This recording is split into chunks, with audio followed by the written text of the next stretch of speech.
Hello everyone, I hope you all are fine. So let's see, today I'm going to discuss about the chapter polynomials. Well, ये class 9 का chapter है and it's very important.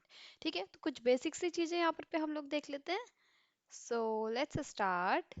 So first of all let's see अभी आपके पास polynomial क्या होता है ये समझना काफी इंपॉर्टेंट है. ठीक है, सो पॉलिनोमियल की डेफिनेशन पार्ट यहाँ पर पे लिखी हुई है. An algebraic expression which consist of variables coefficient exponents and mathematical operation. Okay, अब मैं आपको एक एक करके चीजें बताती हूँ. वेरिएबल यहाँ पर पे क्या है, जैसे कोई भी आपके पास यहाँ पर पे एल्जेब्रिक एक्सप्रेशन हो, तो जो ए से लेके जेड तक जो भी आपके लेटर्स अगर कुछ भी यूज किए हैं, सो वो आपके वेरिएबल्स होते हैं. लेट्स सपोज आपने देखा होगा काफी सारी इक्वेशन में एक्स वाई जेड, राइट. सो ये सारे आपके पास क्या होंगे, वेरिएबल. अब चाहे तो कोई भी लेटर वहां पर पे हम लोग यूज कर सकते हैं. क्लियर. देन आते हैं कोफिशिएंट पे. कोफिशिएंट क्या होता है, आगे आपसे क्वेश्चंस में बोला भी जाएगा कोफिशिएंट फाइंड आउट करने के लिए. सो कोई भी नंबर जो वेरिएबल के साथ मल्टीप्लाइड हो. लेट्स सपोज अगर मैं यहाँ पर पे लिखूँ 2x, तो 2 जो है यहाँ पर पे वो कोफिशिएंट है. क्लियर.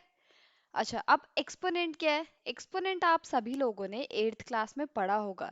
ठीक है, एक्सपोनेंट हमारे पास क्या होता है, आपने देखा होगा हमारे पास एक चैप्टर भी था एक्सपोनेंट एंड पावर करके. कोई भी अगर हमारे पास पावर है, लेट्स सपोज अगर ये एक्स क्यूब है, तो ये पावर जो है इसे हम लोग एक्सपोनेंट बोलते हैं. क्लियर. अब मैथमेटिकल ऑपरेशन में तो प्लस माइनस ये सारी चीजें आ गई. क्लियर. आई होप अभी पॉलिनोमियल पार्ट आपको क्लियर हो गया होगा. पॉलिनोमियल आपके पास क्या है, जिसमें आपके पास वेरिएबल है, कोफिशिएंट है, एक्सपोनेंट है और साथ में मैथमेटिकल ऑपरेशन, उसे हम लोग पॉलिनोमियल बोलते हैं. ठीक है. अब देखिए क्या होता है कांस्टेंट पॉलिनोमियल. वेल, ये काफी टाइम पूछा जाता है, एमसीक्यूज में आने के चांसेस है. ठीक है, तो कांस्टेंट पॉलिनोमियल क्या होता है. A constant polynomial in algebra is a polynomial whose degree is equal to 0.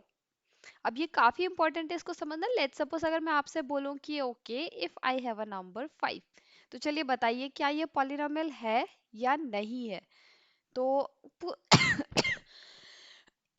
Sorry, तो आपसे ऐसा पूछ सकते हैं कि बताइए कि ये पॉलिनोमियल है या नहीं है. तो इस केस में आपके पास आंसर क्या हो जाएगा, yes it's a polynomial. Now why it's a polynomial, because हम लोग यहाँ पर पे क्या कर सकते हैं, हम लोग इसके साथ x की पावर 0 भी तो लिख सकते हैं.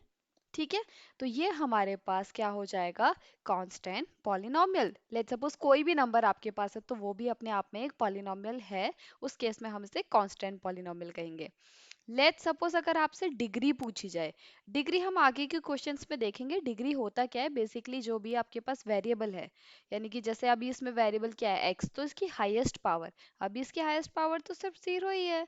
तो इसलिए हम लोग क्या कह सकते हैं, whose degree is equal to 0. Question कैसे भी करके आ सकता है. आई होप इतना पार्ट आप लोगों को क्लियर हो गया हो. नेक्स्ट आप लोग अभी देखते हैं मोनोमियल्स, बाइनोमियल्स एंड ट्राइनोमियल्स. ठीक है, जैसे कि नेम से ये समझ में आ रहा है, मोनोमियल में हमारे पास क्या होगा, सिंगल टर्म होगा. सिर्फ वन टर्म अगर आपके पास है, लेट्स सपोज अगर मैंने कहा 2x स्क्वायर, तो सिर्फ सिंगल टर्म है ना. ऐसा तो नहीं है कि 2x स्क्वायर के बाद +5x +3 ऐसे करके है. तो ये आपके पास मोनोमियल होगा. क्लियर. अच्छा, अब बाइनोमियल में क्या होगा, जैसे मोनोमियल में सिंगल टर्म है, तो बाइनोमियल में हमारे पास टू टर्म्स रहेंगे. ठीक है, कितने टर्म्स, टू टर्म्स. मैं एक एक एग्जांपल भी यहाँ पर पे दे रही हूँ. लेट्स सपोज मैंने कहा 5x स्क्वायर +3x. ठीक है, या फिर 2x +1 ऐसे भी बोल सकते हैं. सिर्फ टू टर्म्स होने चाहिए. और ट्राइनोमियल में क्या होना चाहिए, थ्री टर्म्स. थ्री टर्म्स लिख लेते हैं. 2x³ +1x² +7x. ठीक है, या फिर चाहे तो आप कुछ भी लिख सकते हैं. क्या इतनी बात आप लोगों को समझ में आ गई है. अगर इतनी चीजें क्लियर है तो अभी हम लोग आगे बढ़ते हैं. चलिए अब नेक्स्ट हम लोग देखते हैं. हमारे पास एक क्वेश्चन है जो कि आपके एक्सरसाइज का क्वेश्चन है. एक्सरसाइज 2.1 ये है. तो देखिए क्वेश्चन क्या है, which of the following expression are polynomial. ठीक है, आपसे पूछ रहे हैं कि बताओ इसमें से कौन सा पॉलिनोमियल है वन वेरिएबल में. ठीक है, नाउ इट्स वेरी इंपॉर्टेंट कि वेरिएबल सिर्फ वन होना चाहिए. ठीक है, अगर x है तो पूरी इक्वेशन में सिर्फ x होना चाहिए, y है तो y होना चाहिए. Clear. And which are not, state reason for your answer. आपको रीजन भी बताना है.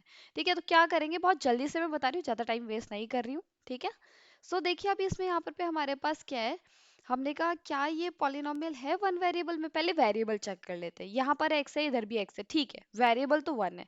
अब क्या ये पॉलिनोमियल है? पॉलिनोमियल होने के लिए आपको इसकी पावर देखनी होगी। अगर पावर एक होल नंबर है, होल नंबर मैंने आप सभी लोगों को बताया हुआ था। अगर आप लोग भूल गए हैं या आपने पहले की वीडियोस नहीं देखी है तो मैं एक बार फिर से आप लोगों को बता देती हूँ। होल नंबर्स आपके वो नंबर्स होते हैं जो जीरो से स्टार्ट होते हैं और इन्फिनिटी तक जाते हैं, जैसे 0 1 2 3 अप टू सो ऑन। ठीक है। अब यहाँ पर पे हमने कहा हाईएस्ट, सॉरी, इसकी जो पावर है, एक्स की पावर यहाँ पर पे 2 है, यहाँ पर 1 है, सो इट मीन्स ये पॉलिनोमियल है। ठीक है, मैं अभी टिक कर दे रही हूँ सिर्फ, पॉलिनोमियल है। और आप लोग रीजन ये लिख सकते हैं बिकॉज इसकी जो पावर है वो पॉजिटिव है, या फिर सॉरी, पावर जो है वो होल नंबर है। क्लियर?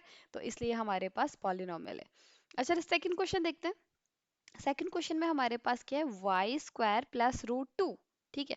अच्छा, हमें पावर जो है ना वो सिर्फ वेरिएबल की देखनी है। ठीक है, क्या पावर है यहाँ पर पे, टू, होल नंबर है, अगेन ये भी आपके पास पॉलिनोमियल होगा।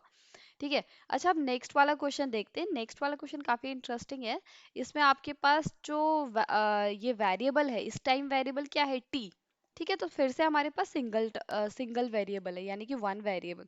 बट यहाँ पर पे ये हमारे पास जो क्वेश्चन है, दिस इज 3 रूट टी। अच्छा, रूट टी का मीनिंग क्या होता है? इसका मीनिंग तो यही हुआ ना कि टी की पावर 1/2। रूट का मीनिंग यही तो हुआ, टी की पावर 1/2, राइट? अच्छा, हमने कहा क्या ये होल नंबर है क्या 1/2? नहीं, हमने तो नहीं पढ़ा ऐसा whole number, right? So it means हमने कहा 1/2 तो हमारे पास होल नंबर नहीं है। इट मीन्स ये वाला जो क्वेश्चन है ये पॉलिनोमियल नहीं होगा आपके पास। ठीक है, इसका आंसर नो आएगा। और आप इसमें रीजन क्या लिख सकते हैं, since it's power is not a whole number। ठीक है, आप लोग नोट कर सकते हैं इस आंसर को। अच्छे से समझ लीजिए इसे। देन आई थिंक ये वाला पार्ट थोड़ा मेरी पिक्चर से ये वाला क्या हो जा रहा है, कट हो जा रहा है, तो देख लीजिए यहाँ पर भी क्या लिखा हुआ है, सेंस इट्स पावर। ठीक है, जो मेरी पिक्चर है उसके पीछे वाली साइड पे जो है वो पावर लिखा हुआ है। It's since it's power is not a whole number. Clear? ठीक है, चलो, आई होप ये वाला क्लियर हो गया होगा। नेक्स्ट हम लोग आगे बढ़ते हैं। अभी नेक्स्ट हमारे पास, मैं इसको इरेज कर रही हूँ बिकॉज स्पेस नहीं है अब यहाँ पर पे। ठीक है। अच्छा, नेक्स्ट वाले क्वेश्चन में क्या है, नेक्स्ट y प्लस 2/y। ठीक है, y तो ठीक है, पॉजिटिव पावर थी, लेकिन ये 2 में y है। अच्छा, एक्सपोनेंट एंड पावर में आपको पता होगा कि हम लोग क्या करते हैं, इसको ऊपर भेज सकते हैं ना, y को भेज सकते हैं ऊपर, तो क्या हो जाएगा, इसकी पावर माइनस आ जाएगी, है ना, माइनस में चेंज हो जाएगी। अच्छा, पावर माइनस में है तो क्या ये होल नंबर है क्या? हमने तो नहीं पढ़ा था कि होल नंबर में नेगेटिव नंबर्स भी होते हैं। अच्छा, ये नेगेटिव नंबर्स है, so that's why again it's not a polynomial. ठीक है, क्योंकि होल नंबर नहीं है। अब लास्ट क्वेश्चन, लास्ट जो क्वेश्चन है इसका लास्ट पार्ट, तो इसमें हमारे हम देख सकते हैं यहाँ पर पे पावर जो है 10 है, 3 है, 50 है। ठीक है, पावर तो होल नंबर है, but what about the variables? यहाँ पर x है, एक जगह पे y है, और थर्ड प्लेस पे t है। ठीक है। अच्छा, एक्स वाई टी तो हमने नहीं देखा, मतलब हमसे तो बोला गया है कि वन वेरिएबल होना चाहिए, यहाँ पर तो थ्री वेरिएबल है। So again sorry, so again it's not a polynomial. ठीक है, ये पॉलिनोमियल हमारे पास नहीं है। क्लियर? आई होप इतना आप लोगों को समझ में आया होगा। और अगर आपको चीज़ें समझ में नहीं आई है तो एक बार फिर से आप लोग वीडियो को देख सकते हैं। Thank you so much everyone. अगर आपको वीडियो अच्छा लगे तो आप लाइक शेयर इसे कर सकते हैं। Okay, thank you so much everyone, bye bye.